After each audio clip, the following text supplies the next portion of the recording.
Hello student, online class में आपका बहुत बहुत स्वागत है। यह वीडियो मैकेनिकल फाइनल ईयर के स्टूडेंटों के लिए है। सब्जेक्ट है प्रोडक्शन ऑटोमेशन और आज का न्यू चैप्टर है। आज का जो टॉपिक है न्यू चैप्टर है चैप्टर 5 असेंबलिंग सिस्टम और लाइन संतुलन, assembly system and line balancing. ठीक है, तो इस अध्याय के अंतर्गत हम विभिन्न प्रकार के असेंबलिंग सिस्टम, समन्वय, योजना प्रक्रियाएं और लाइन संतुलन की विधियों का विस्तार से अध्ययन करेंगे। ठीक है, तो असेंबलिंग प्रोसेस क्या होता है? ठीक है, किसी भी उत्पादन प्रक्रिया में विभिन्न कंपोनेंट का निर्माण करने के बाद निरीक्षण के द्वारा अच्छे कंपोनेंट को अलग करके कोई उपयोगी वस्तु बनाने के लिए जोड़ने की क्रिया को असेंबलिंग प्रोसेस कहते हैं। ठीक है, तो आप आसान भाषा में कह सकते हैं कि उत्पादन प्रक्रिया में विभिन्न कंपोनेंट का निर्माण करने के बाद उसका निरीक्षण हम करते हैं। ठीक है, फिर जो अच्छे कंपोनेंट होंगे उनको आपस में जोड़कर जब कोई उपयोगी वस्तु बनाते हैं तो इस क्रिया को असेंबलिंग प्रोसेस कहते हैं।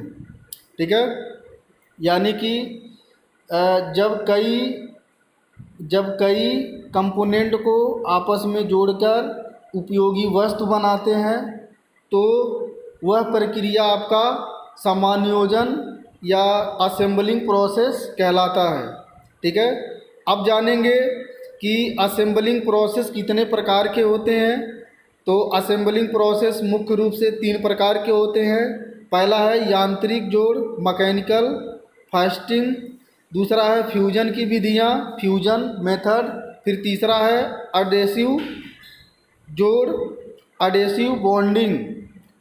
फिर सबसे पहले जानेंगे यांत्रिक जोड़ क्या होता है, मैकेनिकल फास्टिंग क्या होती है। विभिन्न उपांगों को आपस में जोड़े रखने के लिए बहुत सी यांत्रिक विधियां प्रयोग की जाती हैं।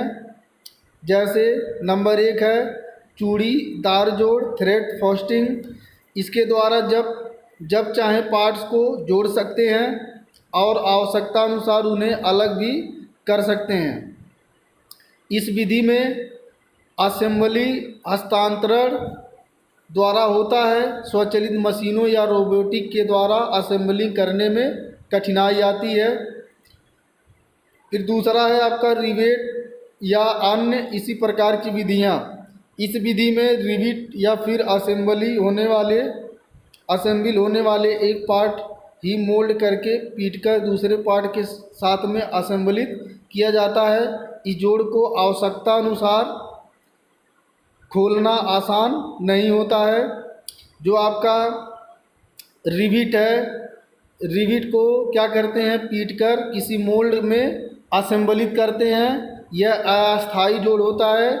यह जुड़ने के बाद इसको आसानी से निकालना आसान नहीं होता है। सी है प्रेस फिट। इस विधि द्वारा 2 ऐसे पार्ट जोड़े जाते हैं जिनमें इंटरफियरेंस फिट दी जाती है, अर्थात जहां शाफ्ट व्यास होल व्यास से बड़ा होता है। इस विधि में भी जोड़े हुए पार्ट को आसानी से अलग नहीं किया जा सकता है। ठीक है, फिर इसका डी है स्नैप फिट। इसके द्वारा टेम्परेरी इंटरफियरेंस से पार्ट की असेंबली की जाती है, जैसे सी रिंग या स्नैप रिंग। फिर इसका ई होता है सिलाई द्वारा, स्विंग एंड स्टिचिंग। इसके द्वारा कपड़े, रेक्सिन या फोम आदि की असेंबली की जाती है। ठीक है, तो इस तरीके से यांत्रिक जोड़ ये मुख्य रूप से 5 प्रकार के होते हैं। फिर उसके बाद आता है फ्यूजन की विधियां। नंबर 2 असेंबली का जो दूसरा तरीका होता है फ्यूजन की विधियां, फ्यूजन मेथड्स। इस प्रकार के जोड़ में कोई भी पार्ट आपस में जोड़ने के लिए किसी मेटल को पिघलाकर प्रयोग करते हैं, जैसे वेल्डिंग, ब्रेजिंग, सोल्डरिंग आदि। वेल्डिंग कई प्रकार की होती है, जैसे resistance welding, arc welding, fraction welding, laser beam welding and electron beam welding. Welding में जोड़ने वाले पार्ट्स कि मेटल को भी पिघलाया जाता है और कोई अलग से कोई भी मेटल पिघलाकर उसमें मिलाई नहीं जाती है। ठीक है।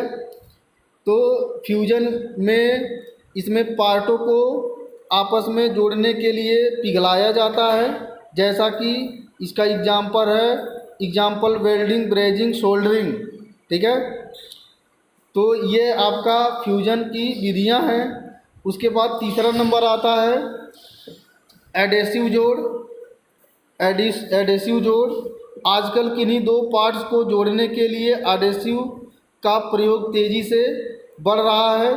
नए नए उपयोगों के लिए आए दिन नए एडेसिव का आविष्कार किया जा रहा है। एडेसिव दो प्रकार के होते हैं। नंबर एक, थर्मोप्लास्टिक, थर्मोसेटिंग। ठीक है। तो इस तरीके से आपका जो है असेंबलिंग प्रोसेस समाप्त हुआ। नेक्स्ट टॉपिक के साथ, नेक्स्ट वीडियो के साथ फिर मिलेंगे। धन्यवाद।